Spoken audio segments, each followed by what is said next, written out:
The North Rim of the Grand Canyon is one of Arizona's most underrated destinations. The rim to the north has a scenic drive, incredible views, one legendary trail, and much more. Plus, the crowds are much smaller compared to the South Rim, which makes it a great place to visit. But the North Rim has its obstacles, including seasonal closures and a long drive to get there. So in this episode, I'll let you know how to deal with those obstacles, and I'll walk you through every major stop on the North Rim of the Grand Canyon.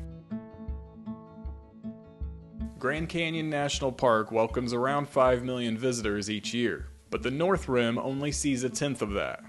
While the South Rim is known for landmarks like Mather Point, the Desert Watchtower, and South Kaibab, landmarks on the North Rim don't have the same reputation.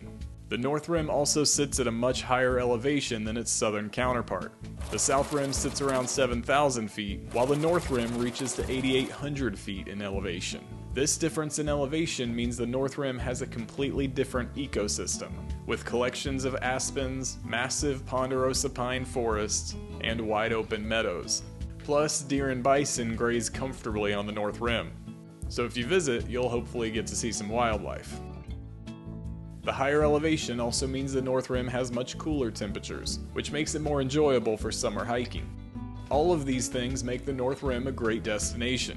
But if you want to visit, there are a few things you'll want to consider. First, the North Rim is remote. Starting from the South Rim Visitor Center, it takes 3.5 hours to reach the North Rim Visitor Center. And that's on a good day. There's really just one road that leads to the North Rim. And it's a long way to get around the canyon. The two closest cities are Kanab, Utah, and Page, Arizona. Kanab is 2 hours away, while Page is 2.5 hours away. You can also stay at Jacob Lake, which is only an hour from the North Rim. But Jacob Lake is really just a lodge, a campground, and a gas station, so options for supplies are limited. Also, remember to get fuel before you head to the North Rim.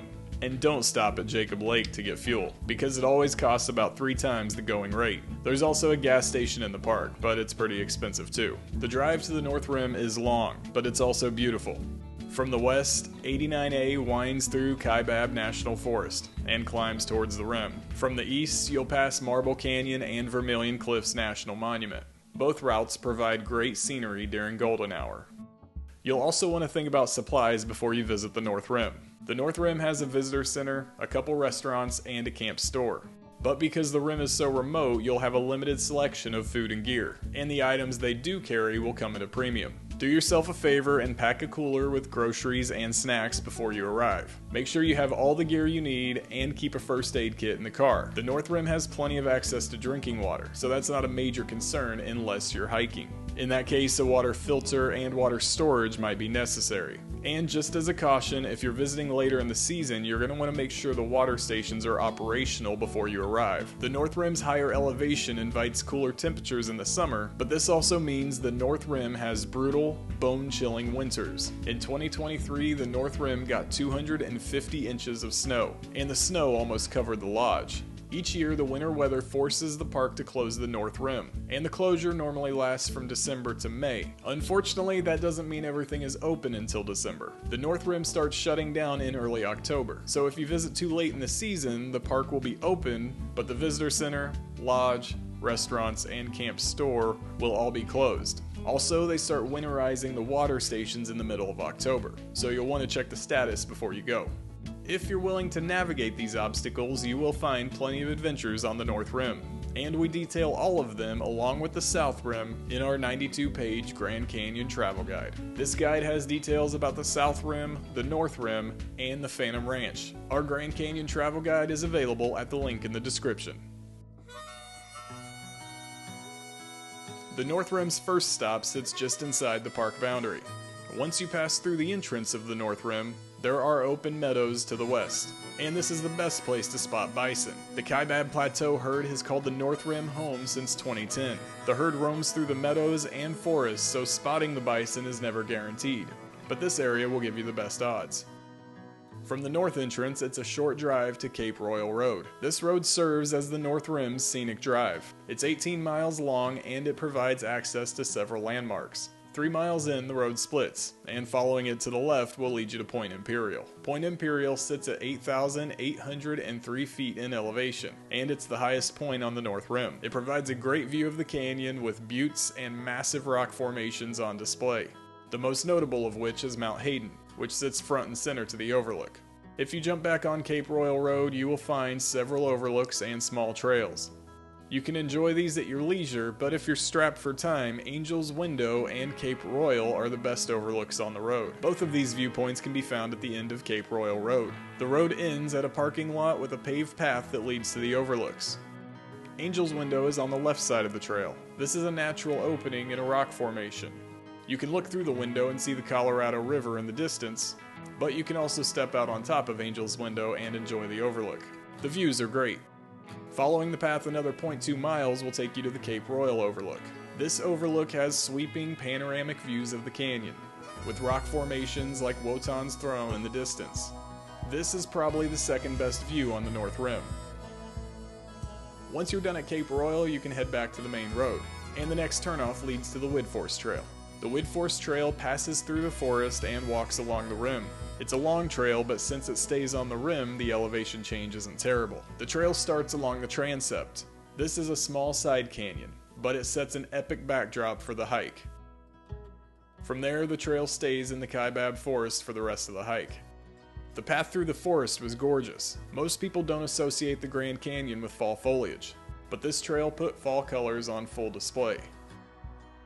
You'll want to visit the North Rim in late September or early October to get these colors. Once the trail left the forest, it was a quick walk to Widforss Point.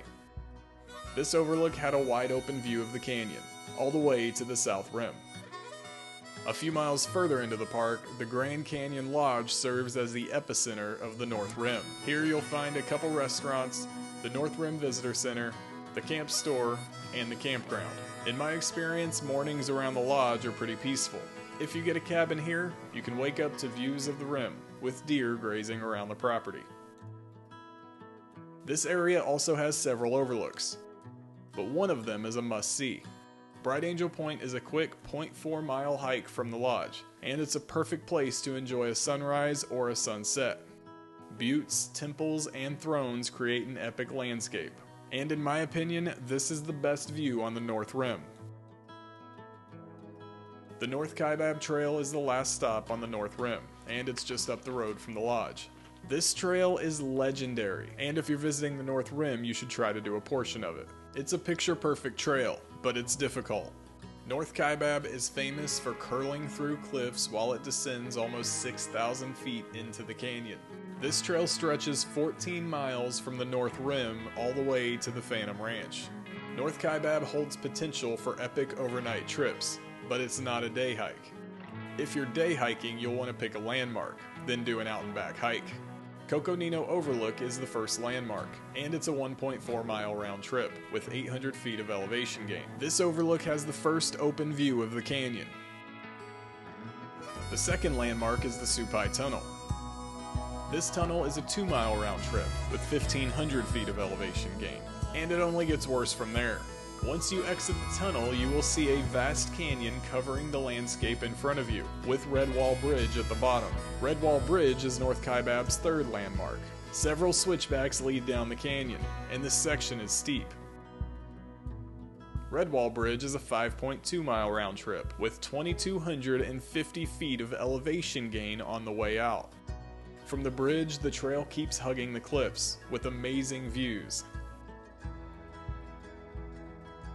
This stretch of trail put the canyon's beauty on full display. The fourth landmark is Roaring Springs, and park officials will discourage you from going any further on a day hike. Roaring Springs is an 8.5 mile round trip, with more than 3,500 feet of elevation gain. In case you're wondering, yes, the hike back to the rim was brutal.